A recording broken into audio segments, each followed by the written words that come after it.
You know when you order a new video game, or a golf club, or a blender, and then it arrives at your door, you get a little thrill. Imagine how much more thrilling it is when you order a new car. With Nissan at home, you can shop for the perfect ride and order it without ever having to go anywhere. Sure beats a golf club or a blender. Buy a new car entirely online with Nissan at home. Delivered direct from dealer to driveway. Thrill starts here. Services may vary at participating dealers, subject to applicable law. See dealer for details. The following is a Hoop Ball presentation.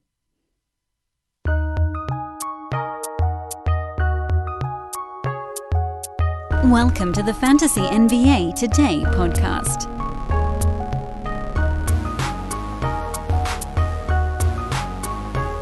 I'll tell you the one thing I love about Mondays is that the content is just there waiting for us to talk about it. It's reverse chronological lightning round Monday. We will work our way backwards through Sunday's results, Saturday's results, and then if any team doesn't play on either of those 2 days, which tends to be the case, we will look at those teams' results from Friday. The point, of course, being to review every single team's most recent ball game and kind of reset things for you here. We tackle, can't believe we're already now into week 5. Week 5. How the hell did that happen? Things have settled in a little bit to this point. I can safely, I think we can safely start to say we're seeing things balance out. The weirdness of the first 10 games of the season is beginning to get washed aside. And now I think we have a better idea. Most guys, not all of them, there's still this sort of lingering stuff, and we'll point some of that out as we work our way through. But things are settling. Life finds a way, as they famously coined in Jurassic Park. So let's just dive right on in. First of all, hello. Welcome to the show, everybody. This is Fantasy NBA Today, a hoop ball presentation. I am your host, Dan Besbris.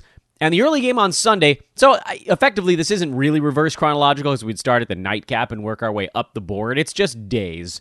We're going reverse days over the weekend. Lakers beat the Spurs 114-106. LA finally embracing the notion that they're a better team when Anthony Davis is their center, which they knew, and we know, and literally everyone in the NBA knows. But the Lakers have wanted to preserve, to the best of their ability, the health of Anthony Davis, and they feel that one of the ways of doing that is not having him smash against traditional big men. Well, the Spurs' big men in this game were Drew Eubanks and Thad Young, who you guys know I like Thad, but neither one of those guys is what you call a robust, imposing center. So this is a perfect opportunity for the Lakers to demo the Anthony Davis starting 5-man, and it worked out great. He had 34 and 15, 6 assists, 2 steals, 1 block. Literally the only thing holding AD back right now is the fact that he still can't really make free throws. Luckily, he's been so damn good in everything else, it hasn't really mattered. He's number 7 in 9 category leagues, and he's about 4 percentage points on the field goal side away from moving up into that top 3, top 4.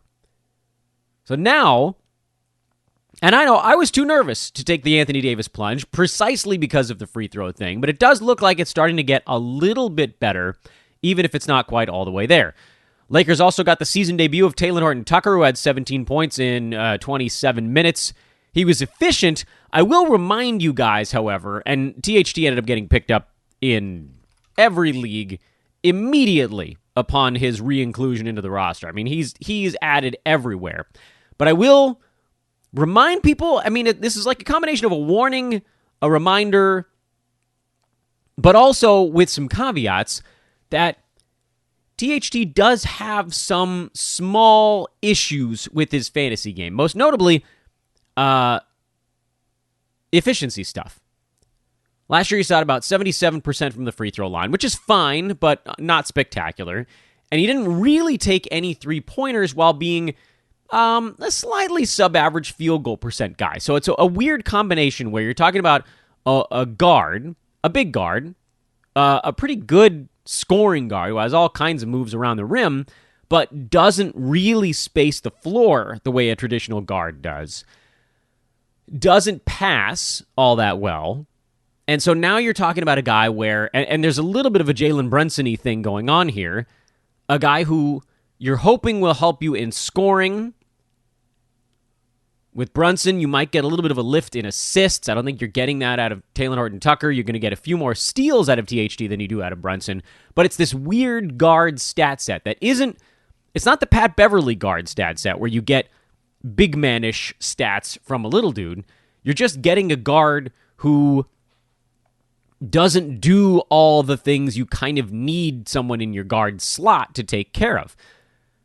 The caveat that I mentioned before, the caveat to all of this is he could have gotten better in some of those things. He's still only a third-year player. He's extremely young still, born in the year 2000. He won't turn 21 for about 10 more days, if you can believe that. He's not even legal yet.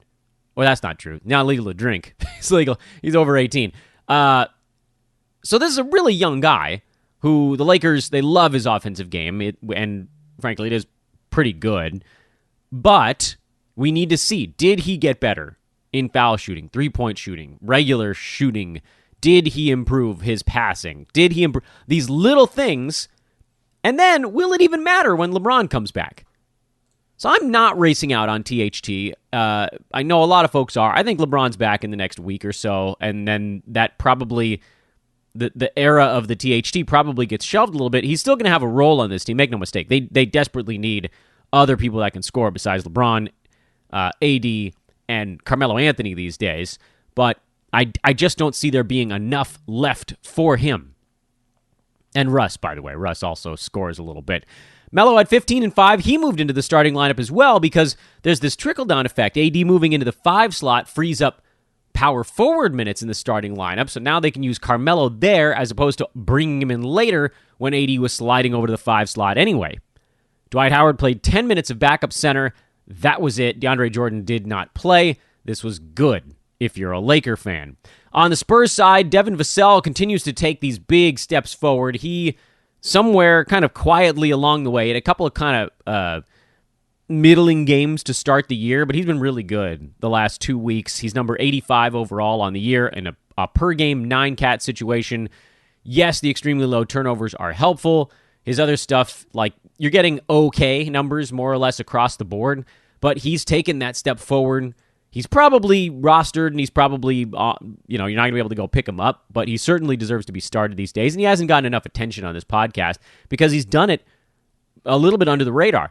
I'll also point out, I believe Derek White is a bit of a buy low right now. He's just outside the top 100, so he's actually still been startable in 12-team leagues, but shooting 38% from the field and 76% at the free throw line. Those are the same percentages as Devontae Graham, which is not really what you were gunning for when you drafted Derek White this year. If you drafted him, I have him in 1 or 2 spots, not as many as I thought I would. He ended up getting drafted earlier than I expected, but this was a guy that, and it's not that his always volume's gone through the roof. Even last year when he was playing hurt mostly, he shot 41%.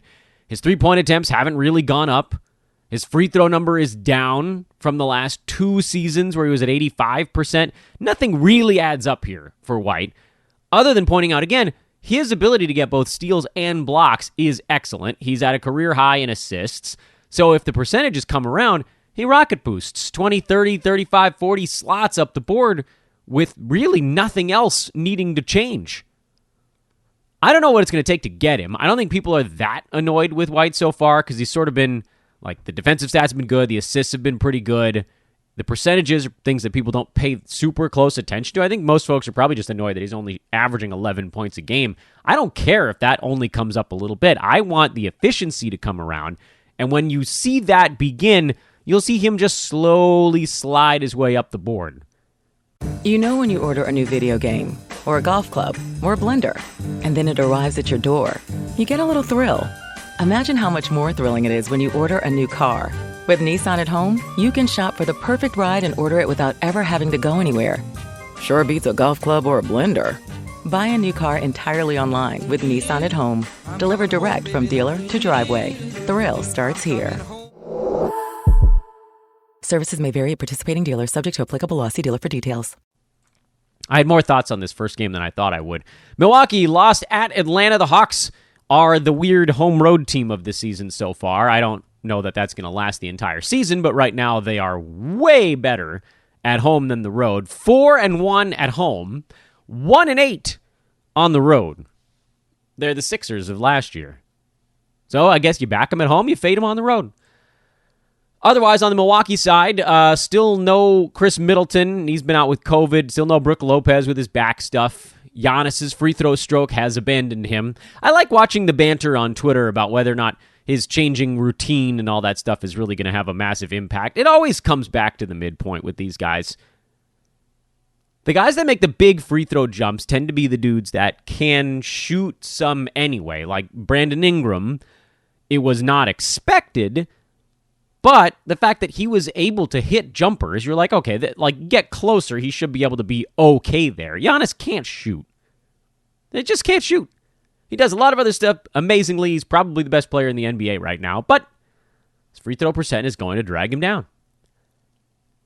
In any event, doesn't change what you're doing with him. Drew Holiday looking good now, starting to get his legs underneath him. Grayson Allen's been rolling and just sort of keep going there.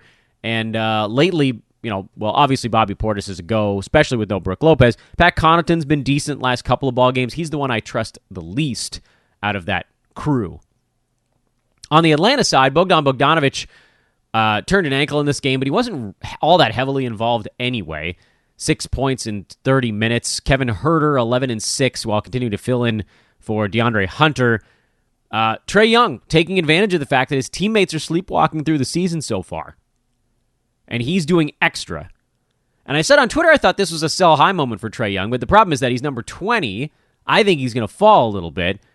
But even if you sold him right now, you're basically selling him for where you drafted him. So there's no...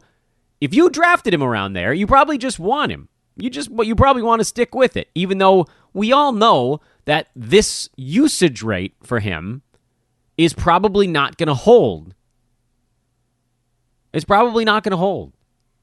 He's been good, though. I don't want to take anything away from Trey. He's been good. He's been about the only thing hanging in there. John Collins has actually been okay also for Atlanta, but Capella's off to a slow start. He was a little better in this one.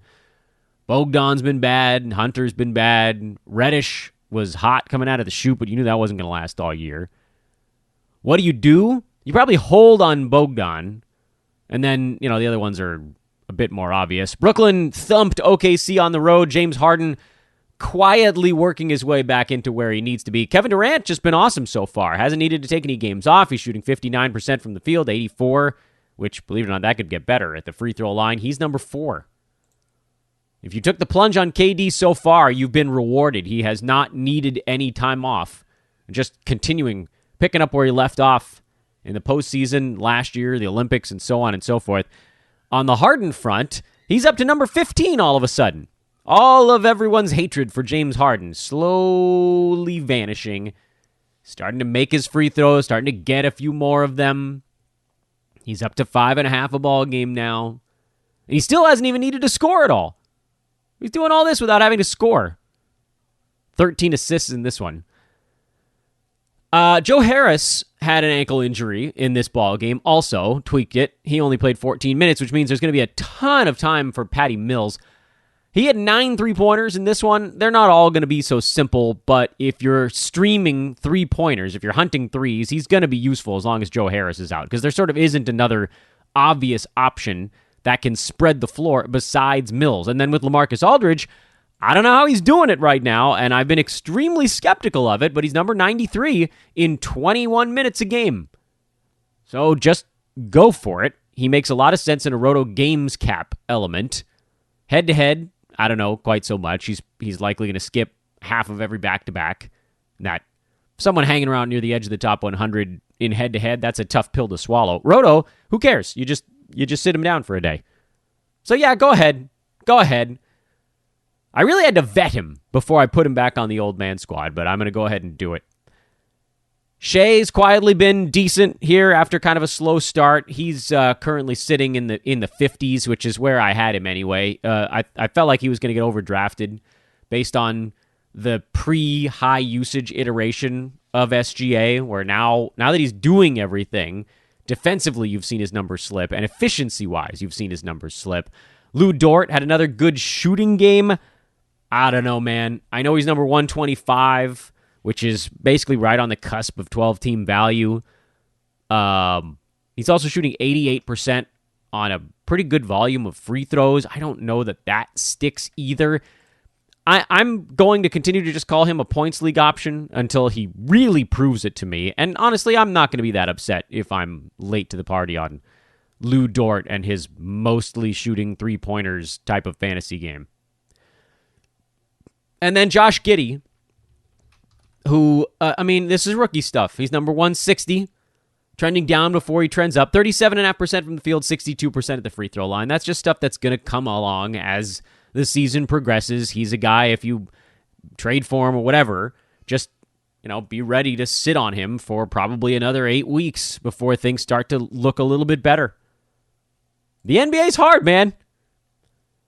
Hornets beat the Warriors 106-102, got a little revenge. This was a Steph Curry, the Carolina homecoming game for him. And I don't know, it's always a mixed bag, whether or not he's going to be awesome or just horrendous. There's never really a middle ground for Steph in the homecoming game. Nice to see Wiggins starting to get it going a little bit. His free throw stroke abandoned him in this ball game, but with this one, he now moves right to the edge of the top 100. He's been better the last week. Draymond's been better the last really 3 weeks after getting off to that super weird free throw shooting start. And basically every game where he doesn't take a free throw, he moves up the board like 8 slots. I still think he's going to get back to where he needs to be. I like Dre a lot. I don't know if you could buy low on him. People kind of know what they're getting when they draft Draymond. He's always going to be a tough guy to pry away because no one's ever surprised by what's happening. In fact, field goal percentage-wise, he's been pretty good. Efficiency, like on that front, he's been better than expected.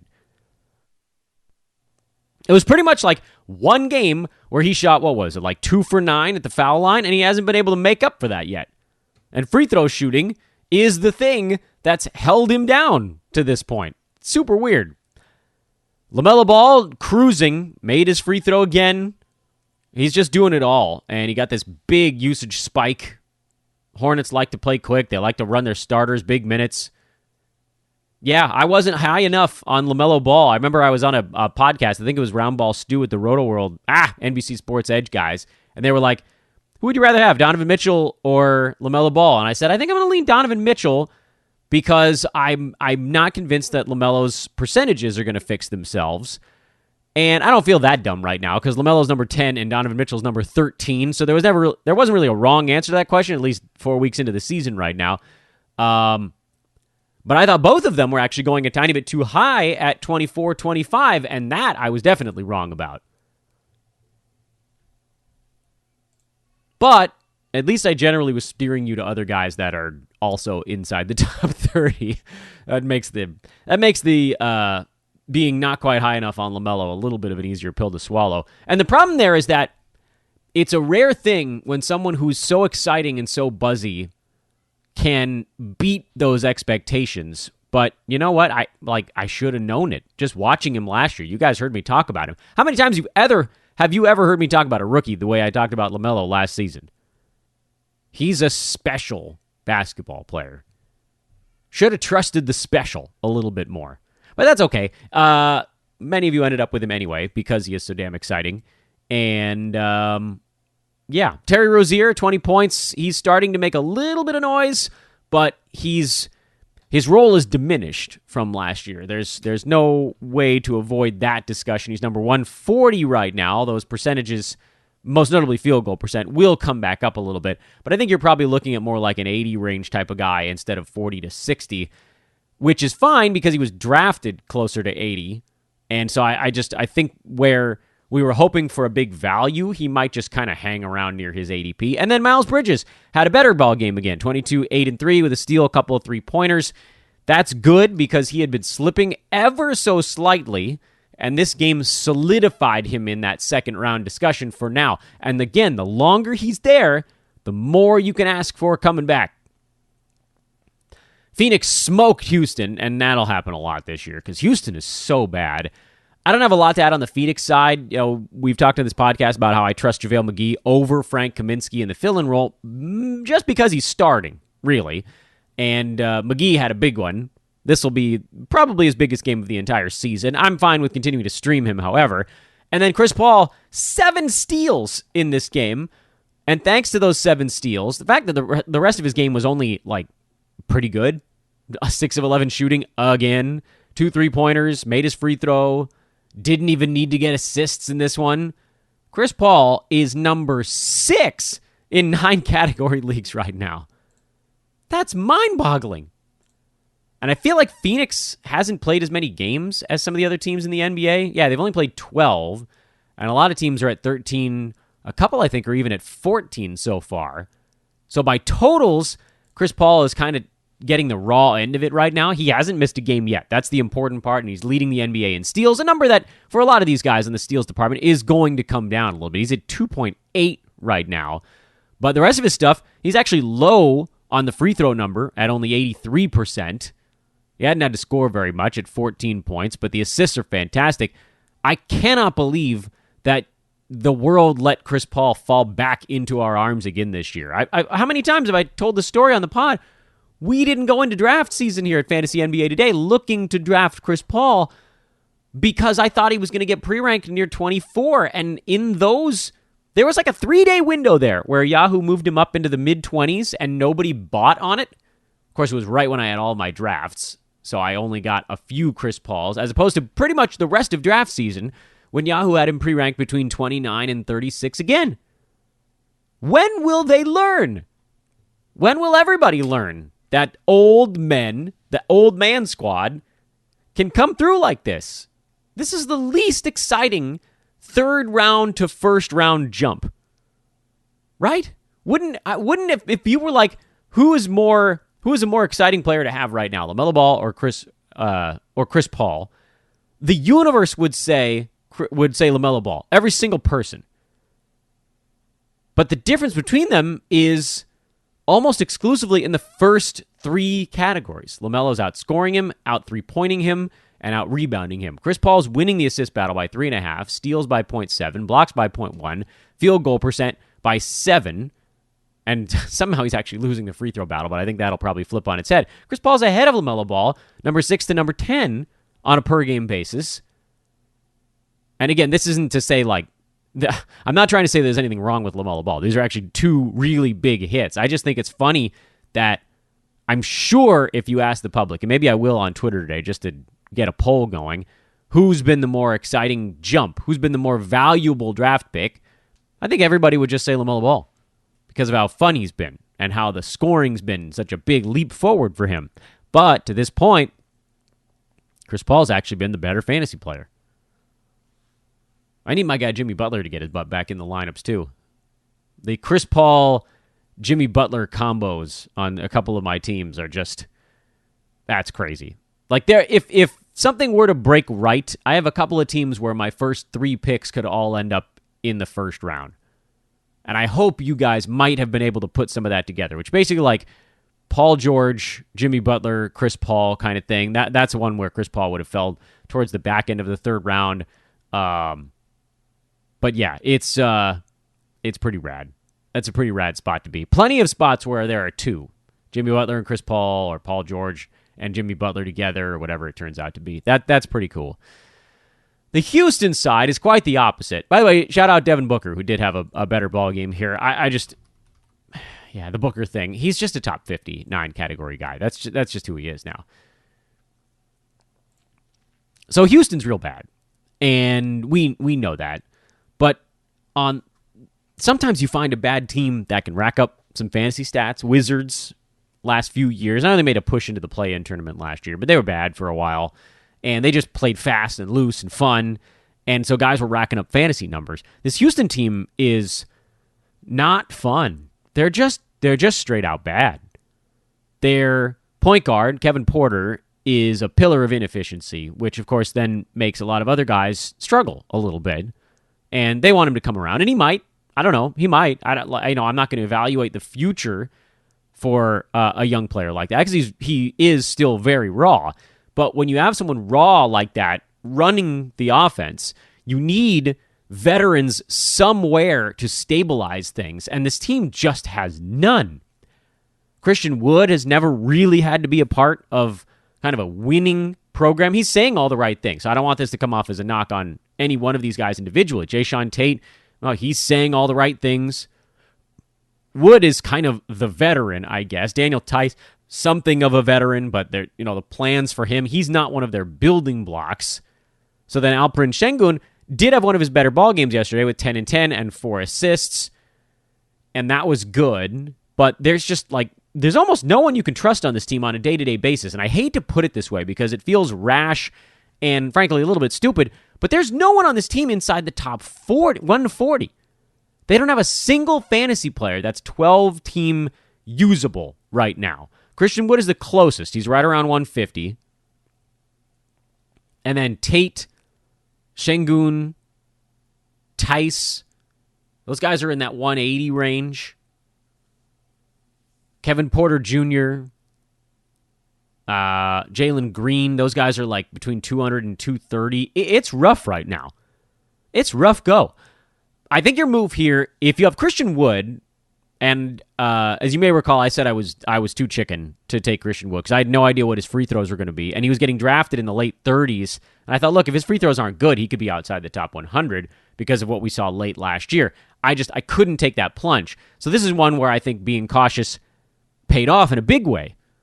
Sometimes we're too cautious, like on the LaMelo Ball front, where you miss out a little bit. But if you stay cautious there, yeah, you might miss the guy that makes the leap, but also there were guys like Chris Paul and Rudy Gobert, who's been totally fine so far, just a half round back of his ADP. That's what we always say. You can't really win your fantasy league with your second round draft pick, but you sure as bleep can lose it. First round too. Now, with the third round, you could get away with having a bad one. Your team can kind of float it a little bit, but when there are so many obvious ones on the board, to take a guy like Christian Wood that had those big question marks, that was ballsy. I didn't have the stones for that. So with Wood, you spent enough on draft day to where you can't just drop him, nor should you. You should be looking for a trade partner after a few good games in a row. See if you can get someone back inside the top 50 whenever that happens. With the rest of these guys, I kind of think you could probably just drop them. The only exception I might make is Alperen Şengün, who I think if you dropped him right now, someone would pick him up and just squat on him for 3 months and hope to catch that lightning in a bottle. Because he does kind of have that lightning in a bottle profile. Points, boards, assists, steals, blocks. I don't know about percentages. That's the question mark there. But someone's going to squat on him. If you drop Jayshawn Tate, I don't think anybody's going to pick him up. He's played okay other than this ball game. He's played okay lately. Jalen Green, I don't think anybody's picking him up right now either. We're seeing he doesn't have fantasy game. He can score sometimes inefficiently, but not much else. Kevin Porter, someone might pick him up, but heavens, more power to them for dealing with that. Maybe eliminate your headaches is all I'm saying. Portland came out flat. Chauncey Billups talking about some starting lineup or rotation adjustments that might be coming for the Blazers, who were without Damian Lillard in this ball game. Abdominal soreness, so that you want to call it a rumor, you want to call it now, I think we can officially call it fact at this point. He's dealing with a thing, and it's nerve-wracking because we don't know how many games he's going to miss. They're calling it maintenance. They're calling it just opportunity to kind of get it right.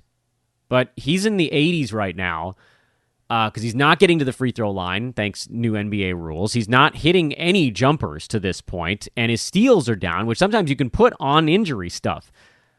So there's a distinct possibility you might be looking at Damian Lillard as more of a second or third round guy this year, even when things do level off, because if you take away the free throws, it pulls down maybe his most important category in 9-cat. That makes me very, very nervous. I'd love to say you can buy low. I don't know what it would even take to get him at this point. Anthony Simons is your backup point guard on the Blazers. He had a solid ball game with 16, 5, and 4 with a block. Nas Little had 13, 7, and 2, 2 steals, a block, and 3 3-pointers. Really nice ball game for him. We saw him fill in for Norman Powell and play relatively well in that capacity. I'm a little worried that the minutes won't always be there when it's just Dame that's out. Because Little is more of a wing. And yes, they can go smaller if they need to, or they can go bigger if they need to, depending on how this thing shakes out, and you could put a guy like Nas Little at shooting guard or something like that, and you don't have to play Anthony Simons more than 25, 26 minutes if you don't want to. But it's similar to the JaVale McGee, Frank Kaminsky thing. I just trust the guy who's starting a little bit more. This is obviously a really bad game for Portland, but we kind of have to mention the fact that Rob Covington only played 19 minutes to Larry Nance's 20. And that's 2 games in a row where those guys have almost been in a deadlock timeshare. Keep an eye on it. Yusuf Nurkic was also terrible in this game, so he might start to suffer a little bit. Do we see more Larry Nance? Do we see less Rob Covington? Is he not the guy that's in Chauncey Billups' crosshairs? I don't really know yet, but Portland is immediately becoming a homework team for us because something's about to go down. On the Denver side, Nikola Jokic carrying the torch with no Will Barton now. He's dealing with back soreness, so this team is really down to the nubs, and they still won by almost 30 points because Jokic got a ton of help. 7 nuggets in double figures in yesterday's ballgame. Bones Highland at 18 off the bench in 23 minutes. Everybody is ready to throw a Bones party, but it's also worth noting you guys aren't going to usually score 18 points on 9 shots in 23 minutes. The blowout does play a role in this. If this ball game was closer, you would have seen probably the starters log a few extra minutes. Monty Morris, only 24 minutes he needed to get a solid line in this game. Aaron Gordon played 29. Jeff Green and Austin Rivers, like those guys, who cares? You could see Bones jack those minutes from maybe Austin Rivers. But still, if you're trusting anyone beyond Nikola Jokic on this team right now, I think it has to be Monty Morris. He's a starting point guard on a team that is down everybody. Michael Porter Jr., Will Barton, Jamal Murray, they're all down. Everybody that's in front of him in the pecking order, except for Nikola Jokic, is done. Morris is the 5th option among 5 starters. Aaron Gordon, they're close, I suppose. And 3 of the 4 guys in front of him, I would argue, are out. And the 2 that are in, I know I'm adding too many names here to the list. I'm going to give this team 6 starters before you know it. In Aaron Gordon, he doesn't really want to jack shots the way he used to, and the Nuggets don't want him to. So I think you could probably stream Monty Morris tonight. Denver plays again. But I'm not going crazy.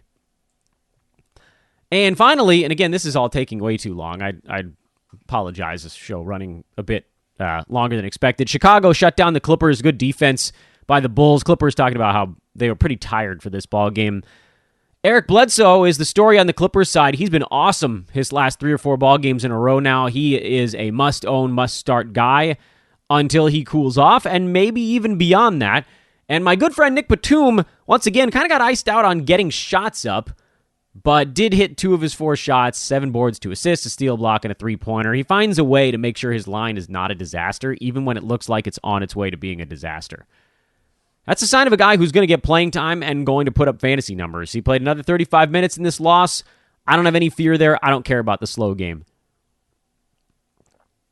I don't really care about the Chicago Bulls right now either. They're playing well, and no one, as we expected, is really filling in for Nikola Vucevic.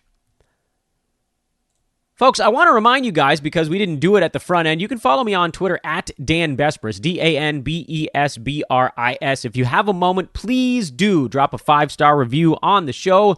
If you write something funny, I'll read it on air. But to this point, you guys have mostly just written nice things. And that's cool and all. I like you guys for it. But if you want me to say something silly, I will do so. That's what I'm saying. So go to the podcast app on your mobile device, search for Fantasy NBA Today, and click on the show title, and then scroll to the bottom where you can drop a 5-star review on Fantasy NBA Today. If you're on iTunes, it's a similar thing. You go to the podcast tab, search for Fantasy NBA Today, and then there is a rate and review button, a little bit easier to find in the traditional iTunes sense. Also excited to announce once again our continued partnership with the good friends over at mybookie.ag. Sign up now using promo code HoopBall and don't miss the next odds boost. We won another $25 last week on the Thursday night football odds boost bet. I think the last 2 or 3 of those in a row have won. They shift the odds in our favor. If you exclusively have bet those since we partnered up with MyBookie last July, you could be up as much as $500 real non-promo dollars. Don't keep waiting. join us. And if you are disciplined, we can all just win money together. Hit me up if you have any questions. Again, it's at Dan Bespers on Twitter.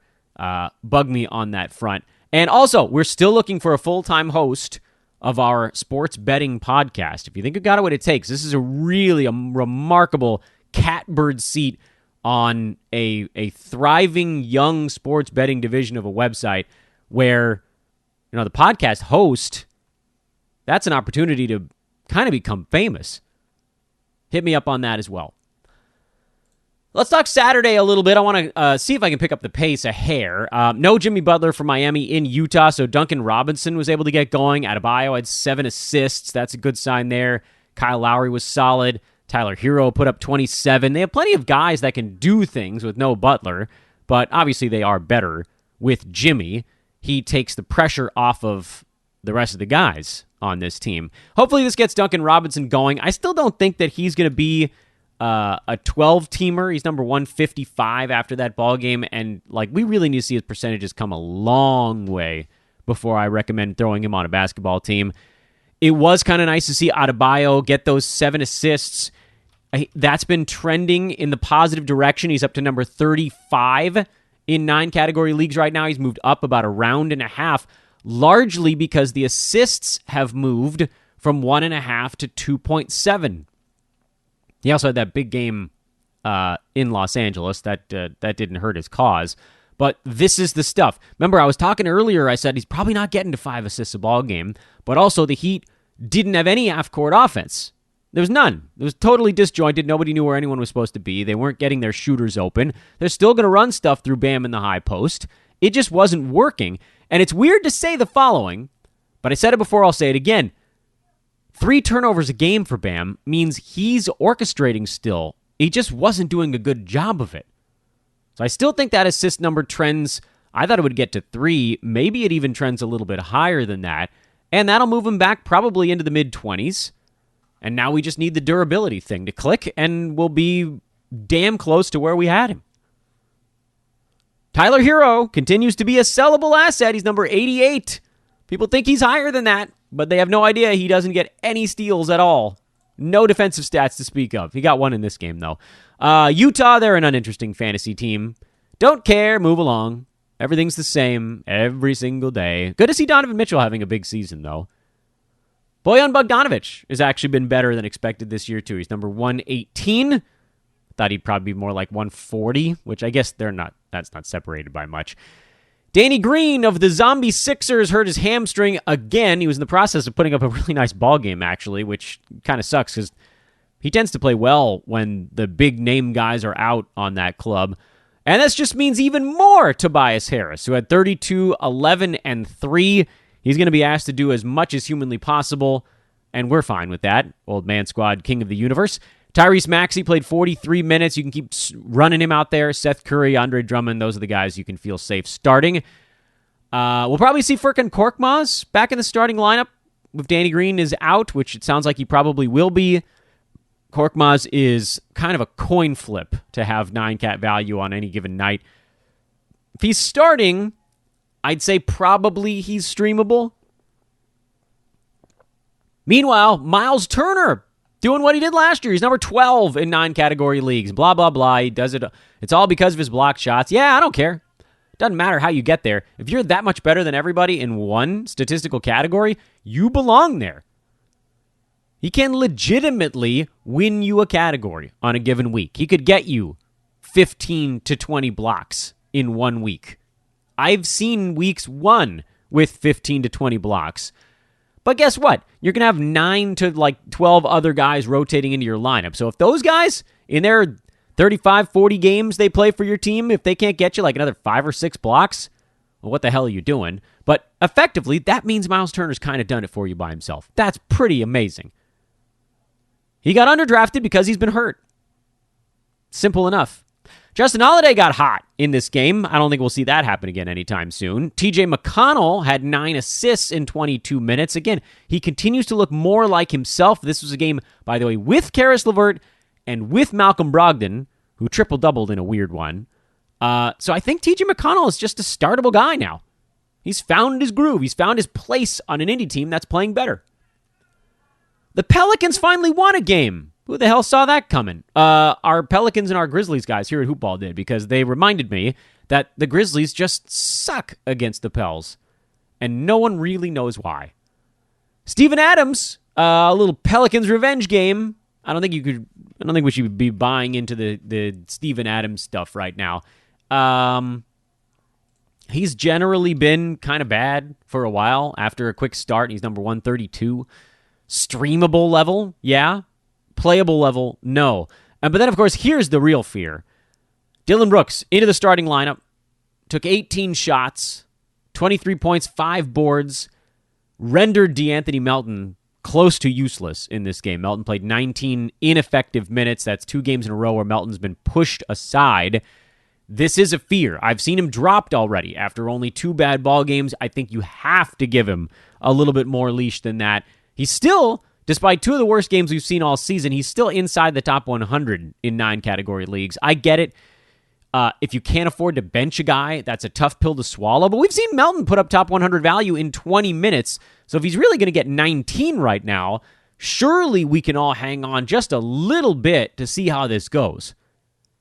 Because what I said on this pod a week ago was, I think you're going to see a hot hand thing going on.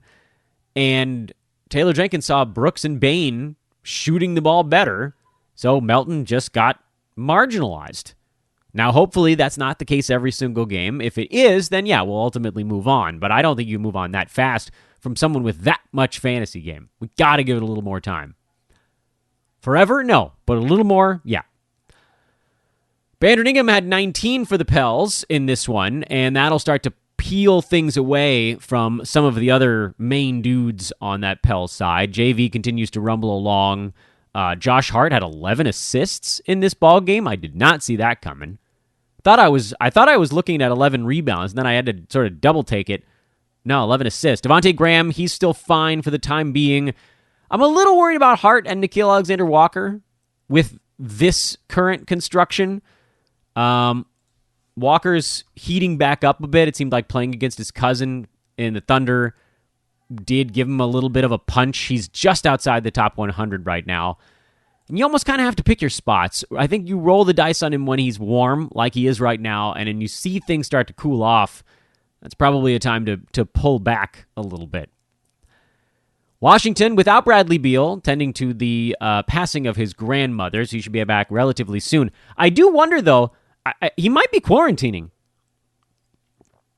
I don't remember what the rules are, but remember, Beal is one of the few unvaccinated players in the NBA. So when he leaves to go do other stuff, I don't know if that means that they have to test everybody he was with, or if he just has to wait a few days when he comes back. So I don't know if he gets to just drop right back in, but either way, it won't be too long yet. Spencer Dinwiddie is going to go huge while Beal is out. Montrezl Harrell is going to be asked to do more offensively. Daniel Gafford played 26 minutes, so that part was fine. He didn't do much with them, but I love the 26 minutes. I mean, if we see that again, he continues to be probably more of a buy low than anything else. And for the Wizards, they're doing it with their defense right now. Held Orlando to just 34% shooting in this ball game. Mo Bamba, good again. Wendell Carter Jr., good again. Cole Anthony, good again. Franz Wagner, I think I mentioned a week ago that I was getting worried about him. He's number 91 right now. Kind of on the shoulders of a really hot start and a big steals game last week. Yeah, I think you have to stick with it for now because he still got the minutes. He still took 11 shots. None of them were going in. And at some point, we'll find out what the hell's going on with guys like Markelle Fultz and Jonathan Isaac. But for now, you could probably start all 4 of those guys on the Magic.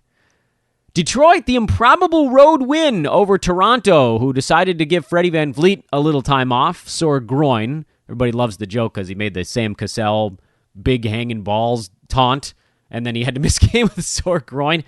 Yeah, anyway. Gary Trent, he's going to do more. Goran Dragic, who just hadn't been playing, immediately thrust into the lineup and actually looked pretty good. But no, you're not going to trust that. Siakam, he's getting his game back. OG's having some problems with efficiency and just figuring out who he is right now. And then Scotty Barnes, who, as a rookie, he's been very impressive.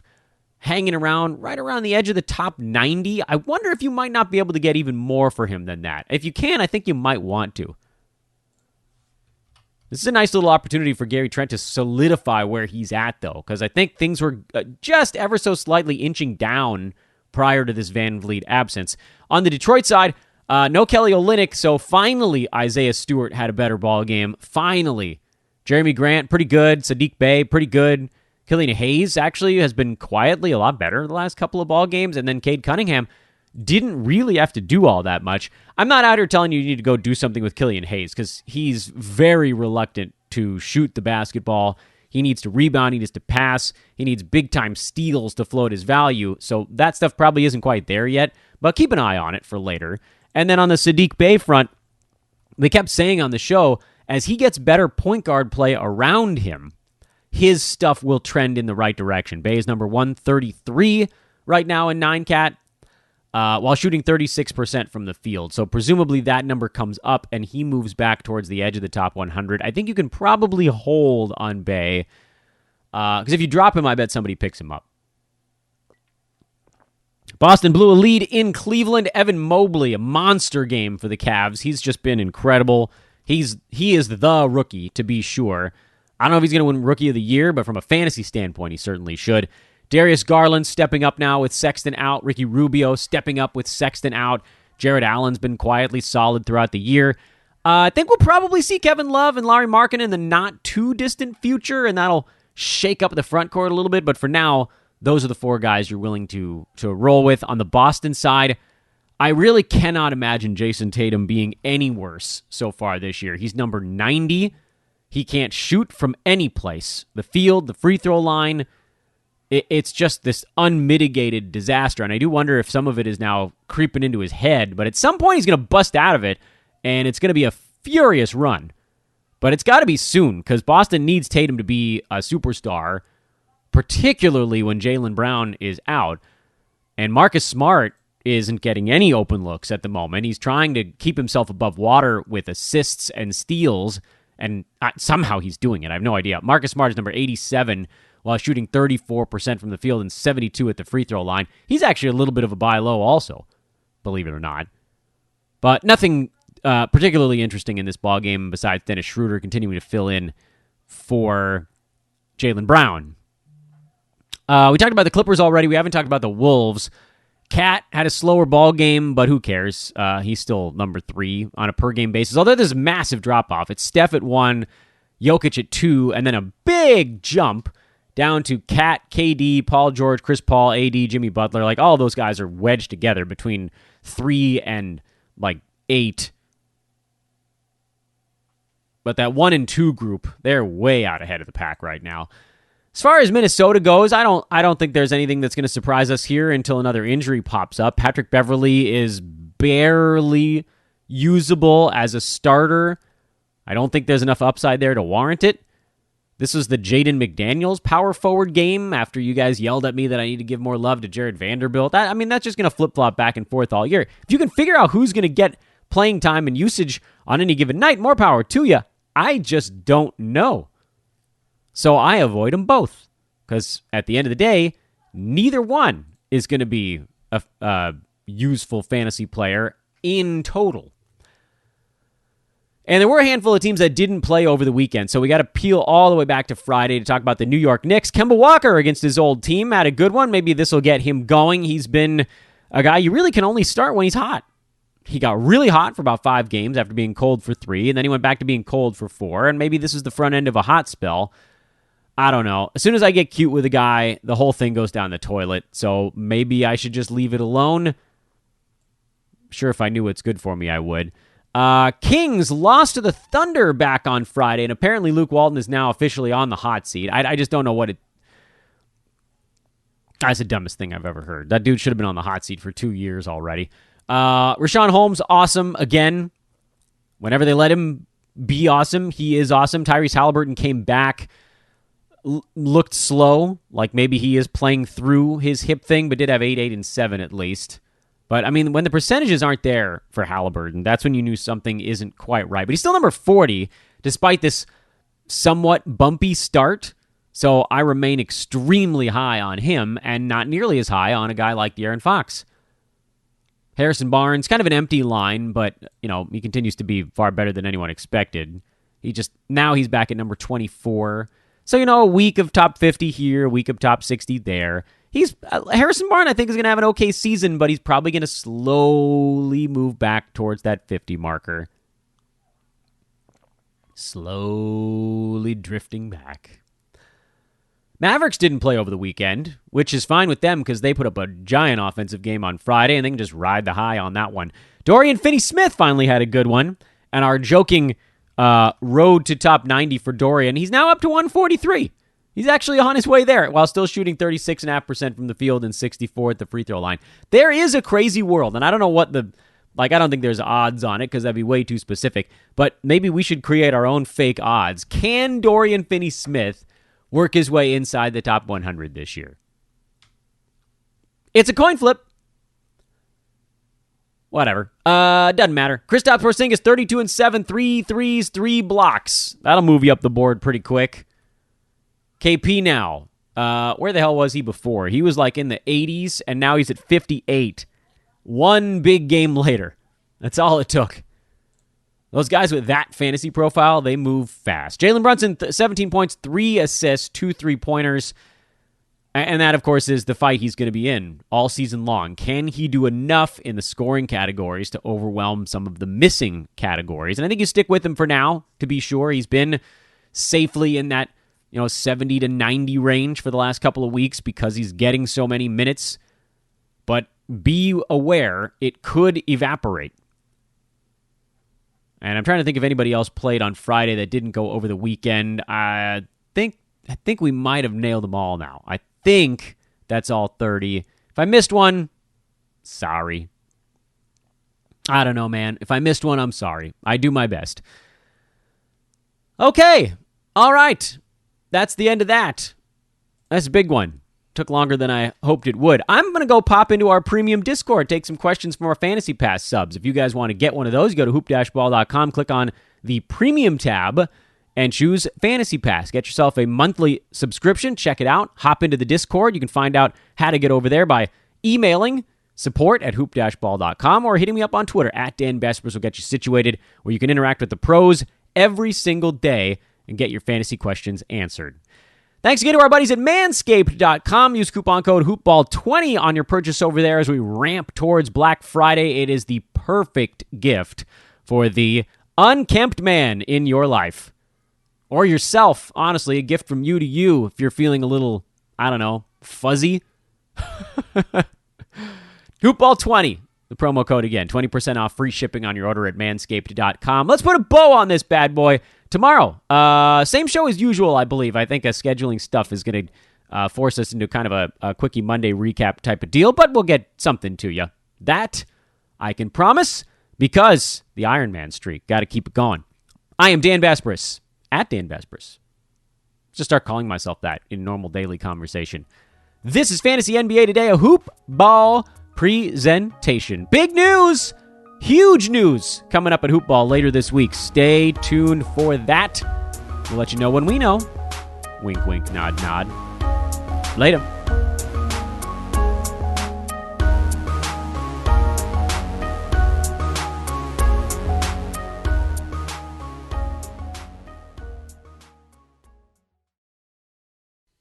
This has been a Hoop Ball presentation. You know when you order a new video game, or a golf club, or a blender, and then it arrives at your door, you get a little thrill. Imagine how much more thrilling it is when you order a new car. With Nissan at home, you can shop for the perfect ride and order it without ever having to go anywhere. Sure beats a golf club or a blender. Buy a new car entirely online with Nissan at home, delivered direct from dealer to driveway. Thrill starts here. Services may vary at participating dealers, subject to applicable law. See dealer for details. Everyone loves shopping online. Well, I'm going to tell you what I tell my golf buddies when they buy clubs. Stop searching for coupon codes.